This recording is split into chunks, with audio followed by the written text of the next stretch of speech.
예, 반갑습니다. 오늘 이 시간 우리가 이렇게 주님 앞에 나와 예배하는데 이 예배가 우리가 하나님 앞에 영광 돌릴 수 있는 귀한 예배가 되길 바라고, 우리가 하나님을 섬기는 이유는 예수님이 우리에게 생명을 얻게 하고 더 풍성하게 얻게 하려는 그 축복을 주실 것을 믿고 이렇게 주님께 나와 예배하고, 우리를 택해 주신 것은 내가 예수님을 택한 것이 아니고 예수님이 우리를 택했는데, 예수님께서 왜 우리를 택했느냐? 우리로 하여금 열매를 얻게 하고 그 열매가 항상 있게 하여 우리가 무엇을 하나님 앞에 구하든지 다 얻게 하려고 함이라고 했습니다. 이 세상에서 하나님의 도우심이 필요 없는 사람은 한 명도 없습니다. 하나님 앞에 도움을 청하지 않는 사람은 우상 앞에 가서 도움을 청하고 미신 앞에 가서 빕니다. 그런데 우리는 이 시간 천지만물을 창조하시고 우리들의 생사화국을 주관하시며 우리들의 모든 삶의 주권자이신 하나님 앞에 도움을 청하기 위하여 주님 앞에 나왔사오니, 그러니 주님께 나온 우리가 주님이 우리에게 주시고자 하는 본래의 축복을 받아 누리기에 합당한 우리 모두가 되시기를 진심으로 바랍니다. 근데 하나님께서는 우리가 축복받을 그 방법에 관해서 성경 66권에서 다 말씀해 주셨습니다. 그래서 오늘 이 시간 우리는 누가복음 12장에 나와 있는 어리석은 그 부자 이야기, 어리석은 자의 삶이, 어리석은 자의 인생이 어떤 삶의 생각을 갖고 사는지에 관해서 살펴보면서 우리는 천국에서 또 축복을 누리며 이 세상에도 승리하는 삶을 살 수 있는, 또 이 세상 삶도 누릴 수 있는 그 축복의 삶이 무엇인지에 관해서 오늘 생각해보는 귀한 시간 가졌으면 좋겠습니다. 예수님께 오늘 본문은 누가복음 12장 13절부터 있는 그 내용에서 보니까 무리 중에 한 사람이 예수님께 와서 도움을 청했습니다. 선생님, 내 형을 명하여 유산을 나와 나누게 하소서라고 했습니다. 우리나라도 저러한 상황이 많이 전개됩니다. 그리고 저것 때문에 우리나라에서 명절 때마다 살인 사건이 일어나고 다툼이 일어나고, 그래서 명절에 가족들이 모이지 못하게 되는 경우가 굉장히 많게 됩니다. 저 유산 문제 때문에 그런 문제가 발생되는 경우가 너무 많고, 그 앙금은 이제 부모님이 돌아가시고 나면 가족들이 전혀 하나 될 수 없는 관계로 완전히 흩어지게 되는 큰 이유 중에 하나가 우리나라도 저 문제가 심각합니다. 뭐 다른 나라보다 우리나라가 그러한 가부장적 그러한 가족 제도에서 살고 있었기 때문에 저것이 더 심화될 수 있겠죠. 그런데 주님께서 그때 이런 말씀을 주셨습니다. 저 동생은 좀 억울한 점이 있었을 거예요. 형 입장에서는 형으로서 무슨 할 말이 또 있었을 것이고, 왜냐하면 형은 내가 아버님 살았을 때 너보다 더 많이 아버님을 섬겼으니까 그 섬긴 대가를 내가 좀 받아야 되지 않겠느냐라는 생각도 있었을 것이고, 또 동생은 내 동생에게 주고 싶었던 아버지의 마음대로 저에게 지분을 좀 주십시오 라고 할 수 있을 것이고, 저거는 특별하지 않는 한 잘 해결하기가 굉장히 어렵습니다. 아주 어려운 문제가 저 문제인데, 그래서 지금 예수님께 와서 그 문제에 관해서 도움을 청했습니다. 근데 예수님께서는 그 부분에 관해서 아주 명확하게 이런 말씀을 주셨습니다. 이르시되 이 사람아, 누가 나를 너희의 재판장이나 물건 나누는 자로 세웠느냐 하시고 라고 말씀하셨습니다. 야, 그런 어려운 문제에 예수님께서 나서가지고 이 교통정리를 해주시면 얼마나 좋겠습니까? 근데 예수님께서는 어쩌면 자신이 책임질 일을 회피하는 것처럼 그렇게 말씀하면서 나는 그런 일을 위해서 이 세상에 보냄받은 사람이 아니다 라고 이렇게 말씀하셨습니다. 아주 너무 단호하게 말씀하신 거예요. 그리고는 인생 삶의 중요한 교훈을 지금 말씀하십니다. 15절에 보니까 그들에게 이르시되, 그리고 거기에 있었던 모든 사람들에게 말씀하시기를 삼가 모든 탐심을 물리치라. 사람의 생명이 그 소유에 넉넉한 데 있지 아니하니라. 지금 누가 탐심을 부린 거죠? 형이 탐심을 부린 건가요? 동생이 탐심을 부린 건가요? 예수님이 보실 때는 둘 다 똑같이 탐심을 부리고 있다라고 생각하고 있는 것이죠. 탐심엔 여러 가지가 들어있지만은 지금 예수님께서 말씀하신 탐심은 물질에 관한 탐심에 대하여 특별히 말씀하신 것입니다. 여러분, 이 세상의 삶 속에서 너무 많은 것에서 우리가 주님의 가치와 신앙의 가치와 하늘의 축복에 근접하지 못한 삶을 살게 되는 첫 번째 요인이 그 물질의 욕심 때문입니다.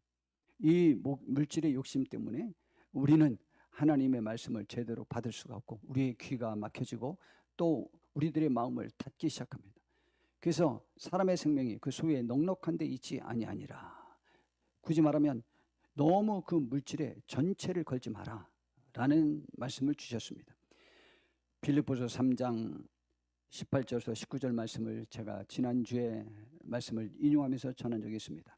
빌립보 교회는 정말 훌륭하게 신앙생활을 잘했고 성경 전체에서 바울 사도가 가장 칭찬했던 그러한 교회입니다. 그런데 그 교회에도 여전히 이러한 불의의 사람들이 있다라고 말씀하신 거죠. 그래서 빌립보서 3장 18절부터 보니까 내가 여러 번 너희에게 말하였거니와 이제도 눈물을 흘리며 말하노니 여러 사람들이 그리스도의 십자가의 원수로 행하는 사람이 있다는 거죠. 그럼 예수 그리스도의 십자가의 원수로 예수님이 우리를 위해 죽어주신 그 보혈의 공로를 완전히 무시해버리고 그것이 나에겐 상관없는 것처럼 그것보다 더 가치 있는 것이 다른 데 있는 것처럼 그 주님의 은혜, 하나님의 능력, 하나님의 도우심, 하나님의 구원의 역사 그러한 모든 것들이 나에겐 필요 없는 사람처럼 사는 사람이 있다. 그 눈물을 흘리면서 지금 마지막 부탁을 하는 것이죠. 그런데 그들의 마침은 멸망이요. 결국 그리스도의 원수로 사는 사람들의 최후는 결국은 다 멸망해버리고 지옥 갈 수 있는데 그들의 신은 배요라고 말한 것입니다. 그들의 신이 배라는 거죠. 배는 배불리려는 것, 물질을 채우려고 하는 것. 물질을 가지고 있으면 뭐 하나님도 필요 없는 거죠. 왜냐하면 물질을 내가 가지고 있는데 하나님이 물질을 갖고 있는 나에게는 하나님이 거추소로운 대상이 지금 우리 교회에서 일어나는 현상처럼 내가 어느 정도 삶의 여유가 있어지면은요, 혹은 여유가 없어도 마찬가지입니다. 여튼 옛날보다는 다 잘 살게 됐으니까 그렇게 되면은 이제는 하나님은 우리들에게는 굉장히 거추스러운 대상이 되어집니다. 그래서 그들의 신은 물질에 있어요. 자기가 물질을 어떤 경우에라도 내가 지켜야만 된다라고 하는 생각으로 물질의 가치에 예속됨으로 인해서 그들의 신은 물질이 되는 것이죠. 그리고 그 다음 말씀도 참 안타까운 얘기죠. 그 영광은 그들의 부끄러움이 있고 그들의 영광은 그 부끄러움이 있다라고 하는 것은 그 부끄러움은 죄를 말합니다. 죄라고 생각해야 될 그러한 사안들이 그들은 자랑거리로 전락해버렸다는 것이죠. 그래서 도둑질하는 사람들 물어보십시오. 학교에서 일진들 하는 얘기 보십시오. 자기들이 잘난 사람처럼 일진에게 당하는 그러한 친구들을 얼마나 무시하고 멸시하고 그들이 비웃는지 모릅니다. 전혀 부끄러워하지 않아요. 그리 당하는 사람들을 뭐 쫀쫀이 뭐 보잘것없는 것들 저 남자답지도 않다라고 오히려 그들이 조롱하고 있습니다. 그들은 부끄러워하지 않아요. 자기들이 굉장히 잘난 것처럼 생활합니다. 그래서 그들의 자랑은 부끄러움에 있는 거예요. 도둑질하는 사람들도 마찬가지고 심지어는요 간음하는 사람들도 그것을 자랑하는 사람들이 얼마나 많은지 모릅니다. 그 자랑하는 사람을요 아무에게나 다 자랑하는 사람들이 얼마나 많은지 모릅니다. 그 부끄러움에 있고 땅의 일을 생각하는 자라 모든 생각이 땅에 있는 것만 드린 것이죠. 그래서 그렇게 하지 말라라고 하는 거예요. 그래서 그런 것들이 우리들의 신앙을 결국은 방해하고 우리가 구원받아야 될 예수 그리스도의 이름이 우리가 구원받아야 될 우리의 신앙이 우리에게 구원을 베풀지 못하고 우리에게 자유와 평안이 없고 결국은 우리는 멸망으로 우리는 결국 기필코에는 부끄러움으로 우리들은 자칫 잘못하면 지옥에도 빠질 수 있다고 하는 것을 성경은 지금 빌립보 교회 성도들에게 말하는 것입니다. 성경 말씀은 세상 사람들에게 말한 것이 거의 없어요. 거의 대부분은 하나님을 믿는 사람들에게 주신 말씀이에요. 세상 사람들에게 준 건 정말 거의 없습니다. 다 우리에게 주신 말씀이에요. 누가복음 8장 14절에 보니까 예수님께서 마태복음과 누가복음에 씨 뿌리는 비유에 관한 말씀이 있거든요.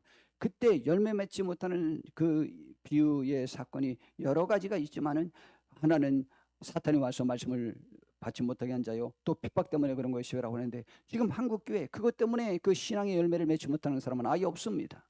아예 100% 없는 건 아니지만은 그것 때문에 지금 교회를 잘 못 나오는 사람은 사실은 거의 찾아볼 수가 없습니다. 그런데 세 번째 이유에 가시떨기에 떨어진 그 씨에 관해서 말했는데 가시떨기에 떨어진 씨는요 제가 보기에는 처음에 싹을 날 때는 제일 조건이 좋은 상태일 것입니다. 제일 먼저 싹이 나서 잘 자라는 것 같지만 곧 그 가시떨기의 그 세력이 그를 막음으로 쇠약하게 자라다가 사실은 열매 전혀 맺지 못합니다. 우리 농사를 조금이라도 접은 분은 이거 다 아시는 것입니다. 그러므로 그것이 뭐가 같느냐라고 하는 14절에 그 비유의 뜻이 무엇이냐, 가시떨기에 떨어졌다는 것은 말씀을 들은 자이나 지내는 중 이 생의 염려와 이 세상 삶의 염려에 그득 찬 거예요. 그리고 재물과 물질과 향락에 이 세 가지를 너무 잘 표현했어요. 이 세상 삶의 염려와 재물과 향락의 기운이 막혀서 온전히 결실하지 못하는 자예요. 우리는 이런 사람이 아니고 좋은 땅에 떨어져서 하나님의 말씀을 듣고 기쁨으로 받고 또 인내함으로 결국은 결실에 이르르는 귀한 축복이 있어야 되는 것입니다. 하나님의 말씀을 듣고 기쁨으로 받고 지키고 인내로서 결실하는 우리 모두 다 되어서 30배, 60배, 100배 결실을 얻어야 되지 않겠습니까? 우리 한 사람이 30명, 60명, 100명 그 이상의 귀한 구원의 역사를 이루는데 쓰임받기 위해서는요, 우리는 저러한 것들에서 승리를 해야 되는 것이죠. 성경에 보면 예수님이 부르셨던 제자로 불러줬던 부자 청년이 있습니다. 그도 율법적 흠이 없었던 귀한 사람이었습니다. 그런데 그가 영적 갈급함에 있었지만은 많은 물질 때문에 주님을 따르지 못했습니다. 물질 때문에 막혔습니다. 가룟유라도 여러 가지 것들의 유혹을 받았겠지만 제일 첫 번째 유혹은 물질의 유혹 때문에 예수님에게 걸려 넘어졌습니다. 그 다음에 세 번째 아간이라는 사람도 그 여호수아가 가나안 정복을 했을 때 첫 번째 성이 여리고 성이었는데 그 첫 열매기 때문에 그것은 다 하나님께 드리라고 했는데 자기가 그 도둑질을 했습니다. 결국 그것 때문에 그 백성도 망하고 아간도 결국은 처참하게 죽고 말았습니다. 게하시도 마찬가지입니다. 엘리사의 그 시종인데 비서인데 이 사람이요 본래 엘리사와 하나님의 뜻을 거역하고 결국은 욕심을 부리고 몇 물질들을 그가 취해오는 바람에 결국 그가 문둥병에 걸리고 말았습니다. 그리고 하나님의 영광을 나타내는데 방해를 했습니다. 여러분, 이 물질의 유혹은 우리들에게 너무 많은 것들을 가져와서 우리를 실패에 빠지도록 만드는 것입니다. 간혹 부와 평안이 하나님을 잊어버리고 떠나기도 합니다. 그래서 오늘 예수님이 예화를 들어서 말씀하셨습니다. 그러자 누가복음 12장 16절부터 예수님이 말씀하시기를 또 비유로 그들에게 말하여 이르시되 한 부자가 그 밭에 소출이 풍성했다고 그랬어요. 야, 얼마나 기분이 좋을까요? 그 풍성함에 그 심중에 생각하여 이르되 내가 곡식 쌓아둘 곳이 없으니 어찌할까 하고 또 이르되 내가 이렇게 하리니 내 곡간을 헐고 더 크게 짓고 내 모든 곡식과 물건을 거기 쌓아두리라 라고 이렇게 생각했습니다. 이거 뭐 당연한 생각이죠. 그렇게 하려고 하는 생각 당연하죠. 그런데 이제 그 다음에 그가 혼자 마음속에 중얼거린 그 말이 하나님의 뜻에 합당하지 못한 것이죠. 또 내가 내 영혼에게 이르되 영혼아 여러 해 쓸 물건을 많이 쌓아두었으니 평안히 쉬고 먹고 마시고 즐거워하라 할 것이라고 했습니다. 참 신기하죠. 여러분, 이 세상에서 가장 평안하고 가장 평안히 쉬는 사람들이 가장 부자들이 그러합니까? 아닙니다. 여러분, 이 세상에서 가장 평안하고 가장 그 영혼이 힘을 얻고 천국의 소망을 갖고 기뻐하고 즐거워하면서 안정된 삶을 사는 사람들이 권력자들입니까? 아닙니다. 지식 있는 사람입니까? 아닙니다. 많은 친구 관계가 있는 사람입니까? 아닙니다. 많은 사람에게 굳이 말하면 하나님보다 더 그들에게 예속되어서 살면서 그들의 뒤치락거리를 하면서 그들에게 인정받았던 사람들이 실제로 꼭 그런 삶을 삽니까? 아닙니다. 결정적인 순간에 그들은 다 후회합니다. 그런데 그 말이 책 끝나기도 전에 하나님이 말씀하셨다는 거죠. 뭐라고 말씀하셨느냐? 그때 이제 하나님은 말씀하셨습니다. 우리의 삶의 주권은 하나님께 있다고 하는 말씀을 하신 것이죠. 누가복음 12장 20절에 보니까 하나님은 이르시되 어리석은 자여 네가 참 어리석다 이 말이죠. 어리석다. 오늘 밤에 네 영혼을 도로 찾으리니 그러면 네 준비한 것이 누구의 것이 되겠느냐? 라고 이렇게 말씀하셨다고 하는 것입니다. 그러므로 우리는 하나님이 부르시면 오늘 밤에 죽을 수 있음을 알아야 합니다. 근데 그것을 알지 못하고 내가 내 삶을 책임지고 내 생명을 책임지고 내가 계획한 만큼 내가 재물을 축적해 놓은 만큼 나는 삶을 충분히 누리다가 죽을 것이다 라고 하는 그런 확신에 찬 것은 뭐에 대한 확신입니까? 뭐에 근거한 확신입니까? 여러분, 이 확신은 내가 물질이 내 생명을 연장시킬 수 있습니까? 여러분, 권력이 인간관계가 약간씩은 영향력을 미칠 수 있습니다. 확실히 영향력을 미쳤습니다. 부자가 조금 더 오래 사는 경우가 대체적으로 많습니다. 왜냐하면 그렇다고 해서 절대적이지 않습니다. 시골에서 가난하게 사는 분들이 또 더 오래 사는 사람들도 굉장히 많지 않습니까? 그러므로요, 평균적으로 부자고 안락하고 여러 가지 것들을 잘 갖추면 조금 생명을 더 누릴 수 있는 여건들을 더 잘 갖춰서 유익할 수는 있겠지만은 절대 그렇지 않습니다. 여러분, 느부갓네살 왕이 그가 7년 동안에 자기가 소라고 하는 망상 속에서 사로잡히는, 지금으로 치면 조현병과 같은 그런 질병에 사로잡혀 있었습니다. 그런데 그때 그가 7년 후에 하늘을 우러러 봤어요. 하늘을 우러러 봤다는 것은 하나님 앞에 도움을 청했다는 거예요. 하나님을 우러러 보았더니 자기의 총명이 자기에게 돌아왔다고 그랬어요. 돌아온 순간, 그 돌아온 이유가 뭔지 압니까? 저것을 지금 말하는 것을 깨달은 거예요. 그가 돌아오고 난 다음에 그 전까지는 전 세계에서 가장 영향력 있고 가장 훌륭한 왕으로서 누리다가 그가 그것을 누리면서 그가 그 모든 것들이 자기의 위엄을 나타내는 것이라고, 자기가 이룬 거라고 그렇게 큰 소리를 치다가 사실은 이 병에 걸렸거든요. 그런데 총명이 돌아오자마자 그가 첫 번으로 한 말이 있습니다. 이것을 깨달은 거예요. 7년 동안에 하나님께서는 이 느부갓네살 왕이 이것을 깨닫기를 원하는 거예요. 우리도 우리의 인생 속에서 이 말을 깨닫기를 원하는 거예요. 내가 지극히 높으신 이에게 감사하며 영생하시는 이를 찬양하고 경배하였나니, 첫 번째 내가 지극히 높으신 이에게 감사했어요.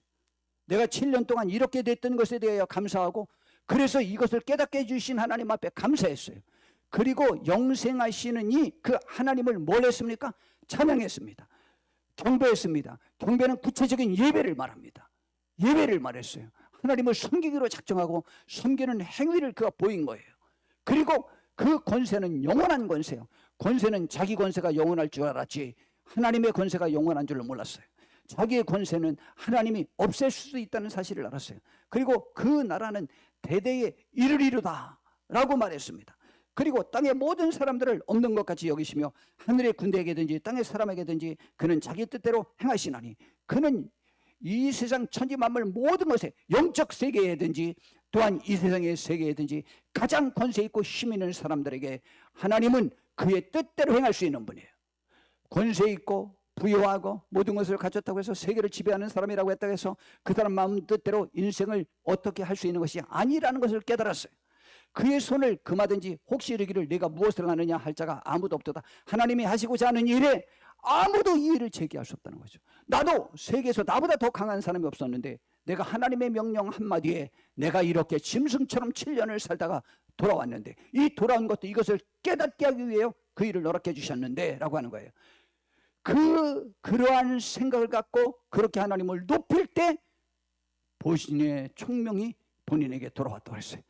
사랑하는 성도 여러분, 우리는 여러 삶 속에서 이것을 깨닫는 사람이 되기를 바랍니다. 어리석은 부자와 같이, 혹은 느부갓네살 왕이 저것을 깨닫지 못했을 때 하나님께서 벌 줄 수밖에 없는 상황이 되는 그런 어리석은 생각에 사로잡혀서는 안 돼요. 그래서 그 총명이 내게로 돌아왔고 또 내 나라의 영광에 대하여도 내 위엄과 광명이 내게로 돌아왔어요. 근데 이상이 그것을 깨달았는데 이제 내가 모든 것을 할 수 있고 세상의 왕 중의 왕이요, 내가 말하는 것을, 내가 행하고자 하는 것을 누가 막을 자가 있느냐, 여지껏 그렇게 생각하면서 살았는데, 그럼에도 불구하고 이제 하나님이 나타나셔서 그에게 그런 벌을 주셔가지고 그가 이제 하나님이 벌 준 건 아니시죠. 그의 죄를 그 사탄이 교만케 만들어서 그런 벌을 준 것이죠.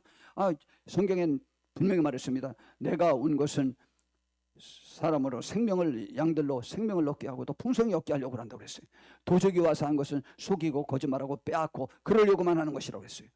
그러므로 그건 사탄이 하는 일이죠. 그 결국 사탄이 교만하게 만들어가지고 저러한 지경에 만들어내는데 하나님께서 그에게 복을 주신 것이죠. 그래서 하나님께 모든 것을 영광을 돌리고 나의 힘이 아니고 하나님의 힘으로, 하나님의 능력으로 이 세상은 모두 하나님의 뜻대로 주관되어진다는 것을 깨닫고 하나님을 높이고 하나님께 찬양하고 하나님 앞에 예배했는데, 왜 그랬는데 내 나라를 구하지 않았어요. 내가 다시 왕이 되게 해달라고 구하지도 않았어요. 그런데 내 나라의 영광에 대하여도 구하지 않았는데 내 위엄과 광명이 내게로 돌아왔고 또 나의 모사들과 관원들이 내게 찾아오니 내가 내 나라에서 다시 세움을 받고, 그 다음 말씀이 참 너무 좋지 않아요?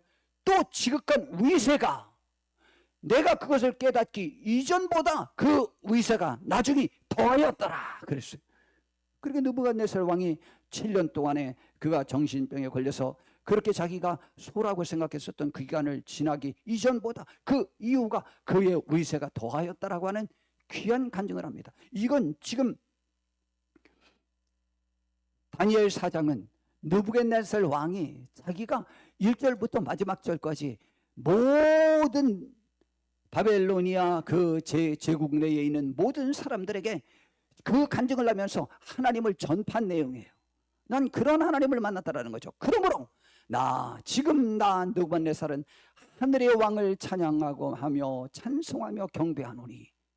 성도 여러분, 우리가 진실한 구원의 대상을 깨달았습니까? 하나님을 알고 있습니까? 그럼 그분을 왕이 자기의 모든 권한보다 그분께 예배드리는 그것이 더 가치 있다고 생각해서 평생 그렇게 살았는데, 이제 그 위세가 더하였다는 저 목적을 하나님은 기대하신 거예요. 저 결과를 기대하신 거예요. 여러분, 우리는 예배하여야 돼요. 매운맛 하나님을 높여야 돼요. 예배하는 이 가치가 인생의 최고임을 깨달아야 돼요. 그래서 하늘의 왕을 찬양하며 증송하며 경배하노니 그의 일이 다 진실하고 그의 행하심이 의로우심으로 교만하게 행하는 자를 그가 다 능히 낮춘다는 사실을 깨달은 거예요. 우리도 이 깨달음에 도달해야 되는 것이죠. 그 어리석은 부자는 그것을 깨닫지 못하고 죽은 거예요. 그러면 그는 끝이에요. 그러나 느부갓네살 왕은 하나님이 복 주셔서 7년 동안에 절한 상태가 되었지만, 그를 낮춰주셨지만은 그가 그 이후로 더 낮춰졌는데, 그는 실제적으로 그의 영향력은 더 위세가 더해졌다고 말하지 않습니까?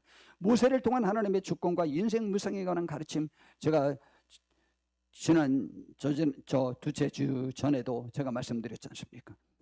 시편 90편 3절에 보니까 인생에 관해서 모세를 통해서 하나님이 말씀하셨어요. 주께서 사람을 티끌로 돌아가게 하시고 말씀하시기를 너희 인생들은 돌아가라 하셨사오니. 여러분, 우리들의 생명의 주관자는 하나님이심을 성경은 분명히 말하고 있습니다. 여러분, 제가 장례식장에 갈 때마다 이 말씀이 사실은 제가 마음에 걸려서 이걸 읽지도 않았다고 그랬잖아요. 본문에 넣어놓기도 하면서. 그러나 제일 중요한 것은 이것입니다. 하나님의 명령입니다. 여러분, 하나님이 우리를 살릴 수 있고 죽일 수 있고 높일 수 있고 낮출 수 있고 가난하게도 하고 부하게도 하고 모든 것들을 주관할 수 있는 분이, 주관자가 하나님이심을 말씀해 주시는 거예요. 인생 전체의 첫 번째 결론이 이거예요. 모세들을 통해서도. 다윗 왕도 사실은 자기가 이 세상에서 제일 많이 헌금하고 난 다음에 그때 한 말도 똑같은 말을 했어요. 전부 똑같아요, 말이. 험한 인생에 대해서 또 정의합니다. 10절에 보니까 우리의 연수가 70이요 강간하면 80이라도 그 연수의 자랑은 수고와 슬픔뿐이요. 누구나 인생 삶을 돌이켜보면 수고와 슬픔이 기억이 난다는 거죠. 그런데 그 인생이 수고와 슬픔뿐인데도 불구하고 신속히 가니 아쉽다는 거예요. 우리가 날아가는 화살 같다는 것입니다. 여러분, 그래서 인생은 짧고 인생은 아쉽고 인생은 빨리 가고 인생은 허무하고 인생은 결론은 수고와 슬픔뿐이라는 것이죠. 그러므로 지금 우리 인생에 오늘 하나님의 말씀을 듣는 우리도, 또 장례식장에 간 우리 모두도 우리는 뭘 깨달아야 되느냐? 11절에 보니까 누가 주의 노여움의 능력을 알며 누가 주의 진노의 두려움을 알리까? 하나님께서 우리에게 그렇게 하시면 그렇게 된다는 사실을 누가 알겠는가? 이거를 깨닫는 사람의 지혜 있는 거죠. 그래서 우리가 우리의 날 계수함을 가르치사, 우리에게 우리의 날 계수함을 가르치사 지혜로운 마음을 얻게 없어서. 우리는 지혜로운 마음을 얻어서 주의 명령에 따라서 그렇게 될 수 있으니 주의 명령이 나에게 어떻게 임할런지를 매번 생각하면서 우리의 삶을 미리 준비하고 천국을 예배하는 축복된 사람이 되어야 한다는 것을 가르쳐 준 것이죠. 이게 지혜로운 사람이에요. 그런데 우리는 어리석은 자가 아니요 지혜로운 사람이 되어야 하는 것입니다. 그래서 오늘 성경 본문 누가복음 12장 21절에 이러한 어리석은 부자가 어떤 사람이 그러한 결과를 맞느냐? 자기를 위하여 재물을 쌓아두고 하나님께 대하여 부유하지 못한 자가 이와 같을 것임을 분명히 말씀하셨습니다. 이 부분을 똑같은 말씀인데 마태복음 6장 19절부터는 그 말씀을 이렇게 교훈하고 있습니다. 너희를 위하여 보물을 땅에 쌓아두지 말라. 거기는 좀과 동록해야 하며 도둑이 구멍을 뚫고 도적질하느니라. 오직 너희를 위해 보물을 하늘에 쌓으더라. 거기는 좀이나 동록이 하지 못하며 도둑이 구멍을 뚫지도 못하고 도둑질도 못하느니라. 언제 제가 하나님 나라에까지도 영원히 유용할 수 있는 것이 무엇인지라는 주제로 말씀을 전할 것입니다. 여러분, 하나님께 쌓아놓은 재물은 영원히 그대로 남습니다. 그리고 내 보물이 있는 그곳에는 내 마음도 있느니라라고 말씀합니다. 이거는 명언입니다. 이건 세상 모든 사람이 다 인정하는 것입니다. 우리의 보물이 있는 곳에, 우리의 물질이 있는 곳에, 우리의 마음이 있는 곳에, 우리의 마음이 있는 곳에 우리의 물질이 있고, 우리의 사랑이 있는 곳에 물질이 있어요. 물질이 있는 곳에 사랑이 있고, 물질이 있는 곳에 마음이 있고, 물질이 있는 곳에 우리의 삶의 목적이 있어요. 하나님께 마음이 있음을 물질로 보이는 됨을 성경은 분명히 말하고 있는 것입니다. 그러므로 눈은 몸의 등불이니 그러므로 내 눈이 성하면 온몸이 밝을 것이요 눈이 나쁘면 온몸이 어두울 것이니 그러므로 내게 있는 빛이 어두우면 그 어둠이 얼마나 더하겠느냐고 말했습니다. 이 부분을 현대어 성경에서는 내 눈이 악한 생각과 욕망으로 흐려져 있다면 너는 심한 어둠 속에서 헤매게 될 것이다. 그 어둠을 어찌 이루다 말하라라고 했어요. 여러분, 물질이 가는 곳에 내 마음이 있으니 물질이 그러한 탐심에 차 있는 곳에 차 있으면 우리는 그 마음이 바로 눈인데 우리의 목적인데 관심사인데 우리가 목적하는 그것이 그러면 우리가 나중에 어떻게 되겠느냐? 그 어두움이 얼마나 더하겠느냐라는 말씀입니다. 그러면서 한 사람이 두 죄인을 섬기지 못할 것이니 혹 이를 미워하고 저를 사랑하거나 혹 이를 중히 여기고 저를 경히 여기라. 너희가 하나님과 재물을 겸하여 섬기지 못하느니라. 아니, 저는 물질을 섬겨본 적이 없어요. 그러나 하나님을 물질로 섬기지 않으니 하나님은 더더군다나 섬기지 않는 거죠. 물질은 내가 꼭 쥐고 있는데 하나님은 꽉 잡고 있지 않으니까 사실은 물질을 하나님으로 내가 섬기고 있는 것이죠. 그러므로 우리는 이 세상에서 사는 동안에 물질에 예속된 자가 아니요 하나님 앞에 예속되고 하나님을 섬기는 사람으로서 우리의 삶을 보이는 축복이 있으시기를 진심으로 바랍니다. 저는 이 말씀을 생각할 때 그 지난주에 이 말씀을 전할까 하다가 시간 관계상 또 여러 관계상 제가 안 했는데 따로 할까 하다가 오늘 이제 하게 됐습니다. 저 고라 자손을 통하여 하나님이 주신 재물을 의지하는 어리석은 인생의 종말에 관해서 말씀해 주고 있습니다. 저는 이 말씀을 접하기만 하면은 한 번도 빠짐없이 매번마다 홍경표 집사님의 어머님이 돌아가실 때의 그 장면을 저는 잊을 수가 없습니다. 그 강남 시립병원에 입원해 계셨는데 제가 신방을 갔습니다. 마침 이제 저 혼자 갔는데 그때 저는 아무도 저 홍경표 집사님이 계시거나 또 혼자 계실 줄 알고 갔는데 마침 홍경표 집사님이 그때 이제 그 장례 여러 가지 비용 장례 비용이 아니시 그 병원 그 비용을 준비하러 가시는 바람에 그 여동생분이 와 있었습니다. 연주 고모죠. 그분이 혼자 계셨습니다. 그런데 제가 그 병원에 딱 도착을 했는데 거기 상복을 입고 있는 몇몇 사람들이 웃고 있었어요. 담배를 피면서 밖에서 웃고 있는데 담배를 피고 웃고 있는 그 사람들을 그냥 제 마음속에 가서 근데 때려주고 싶을 만큼 막 화가 나는 거예요. 그러면서 이상한 마음이 들기 시작하는 거예요. 뭐야, 지금 수술 금방 해서 끝나가지고 이제 완치돼서 퇴원할 수 있을 거라고 그렇게 말하더니 그러면 지금 나에게 이 영감이 온 것은 지금 이 홍경표 집사님의 어머님이 돌아가시겠다는 얘기 아니야? 내가 너무 겁이 났어요. 이거 큰일 났네. 그럼 오늘 이 시간 내가 이분을 구원시키지 않으면 이분은 천국까지 못해. 이야, 오늘은 내가 천국에 관해서 기필코 말씀을 드려야 되겠구나 라고 하고 딱 들어갔어요. 들어갔는데 따님이 거기에 계시는데 제가 기가 팍 죽어버렸어요. 따님은 교회도 안 다니지. 그런데 내가 어머님이라면 하나님처럼 모시는 분이지. 그런데 그 따님 앞에서 어머님이 이제 돌아가실 거니까 천국을 준비하셔야 됩니다 라는 그 내용을 돌려서라도 어떻게라도 해야 되는데 할 자신이 없었어요.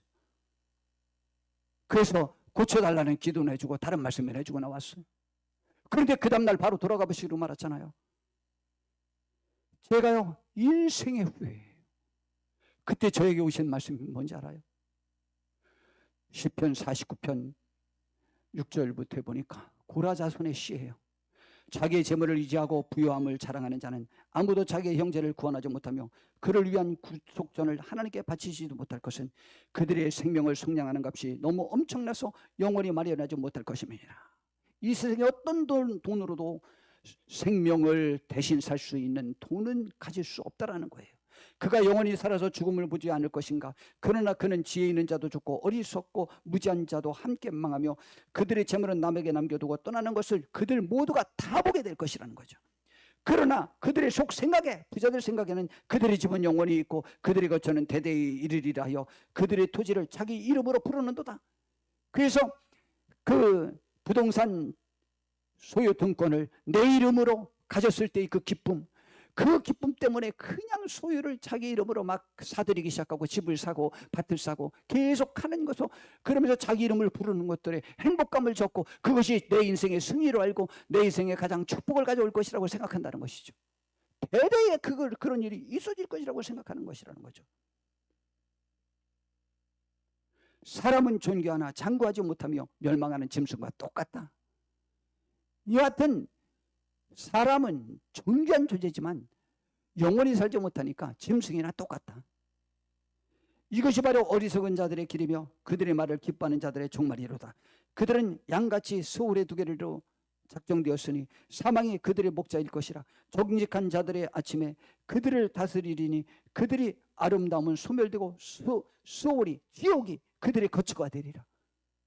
그들은 지옥이 자기들의 거처가 되고 정직하고 하나님 앞에 복된 사람들이 그들의 재물을 다스리게 될 것이라는 것이죠. 그러나 하나님은 고라 자손이 지금 어려움에 처해 있는데 나를 영접하시리니 이러므로 내 영혼을 소울의 권세에서 지옥의 권세에서 나를 건져주실 것이라고 말했습니다. 우리는 이것을 깨닫는 지혜로운 사람들이 다 되시기를 바랍니다. 사람은 아무도 죽음을 피할 수 없습니다.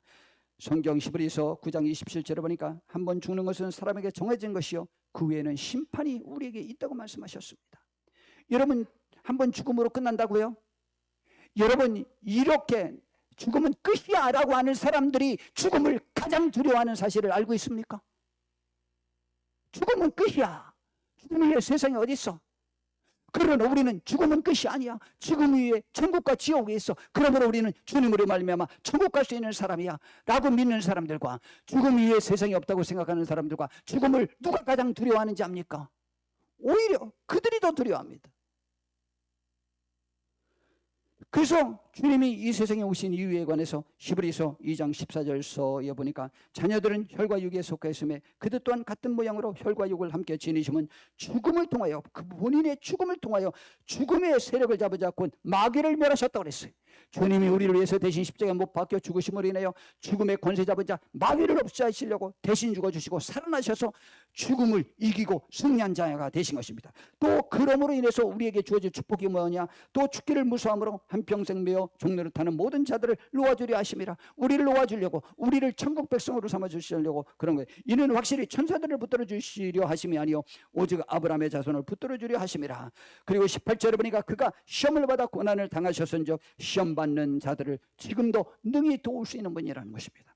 그러면 예수님은 마귀를 없이 하시고 죽음의 권세를 지닌 자 마귀를 없이 하시고 우리에게 생명을 주시고 부활을 주시고 또 우리가 하나님 앞에 간구하는 것은 모든 것을 얻게 해주시려고 우리를 위해서 죽어주셨음을 말씀해주고 있는 것입니다. 그러므로 우리는 하나님의 이 귀한 말씀을 들으셔야 되는데 세상과 우리 영혼의 도적 마귀의 유혹에 빠지지 않고 주님께 나와야만 합니다.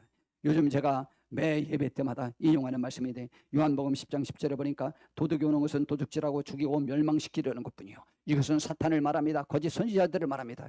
사탄은 우리에게 와서 우리를 그 도둑질하고 죽이고 멸망시키고 속이고 하는 모든 일을 다 마귀가 하는 것입니다. 우리에게 병을 준 것이 하나님이 주셨다고요? 우리에게 실패를 주신 것이 하나님이 실패를 주셨다고요?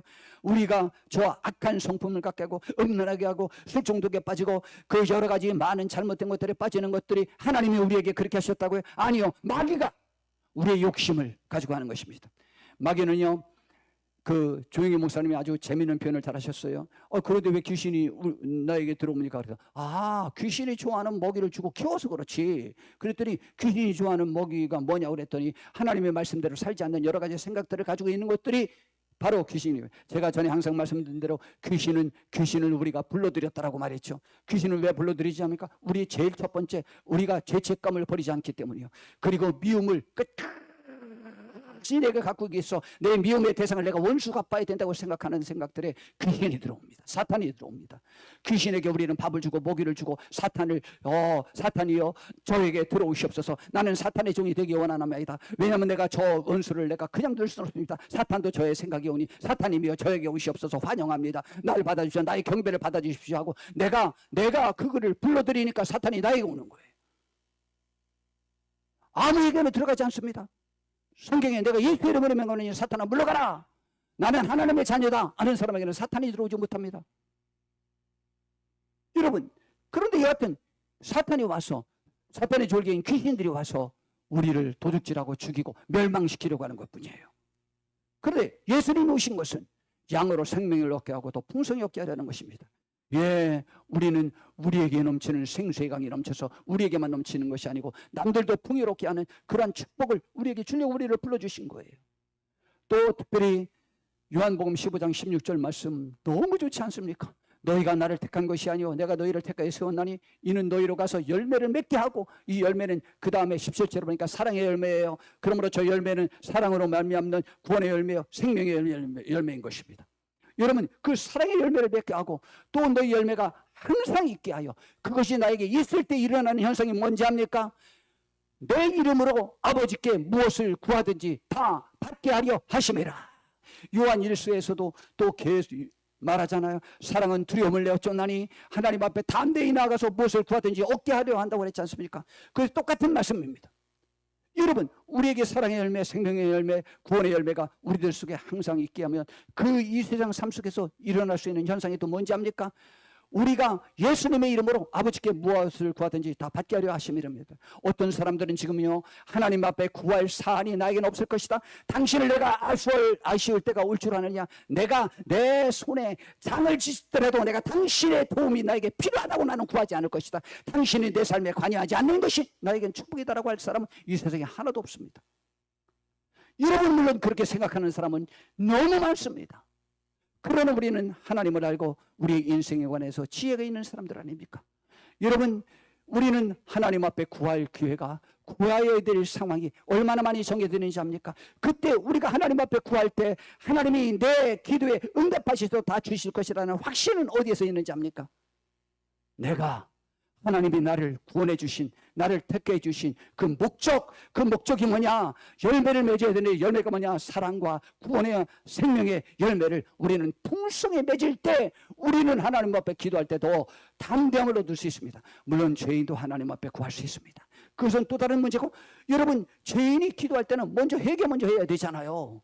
우리가 어떤 하나님 말씀대로 살지 않는 사람을 제가 위해서 기도해 주려게 한다면 하나님 그에게 복 주시옵소서라고 하겠습니까? 아닙니다. 하나님의 말씀대로 살 수 있는 복을 주시옵소서라고 기도하지 그 다음 복을 제가 어떻게 말할 수 있습니까? 하나님의 말씀대로 사는 자에게는 앞에 다른 말이 필요가 없어요. 저에게 복 주시옵소서, 그 말밖에 더 하겠습니까?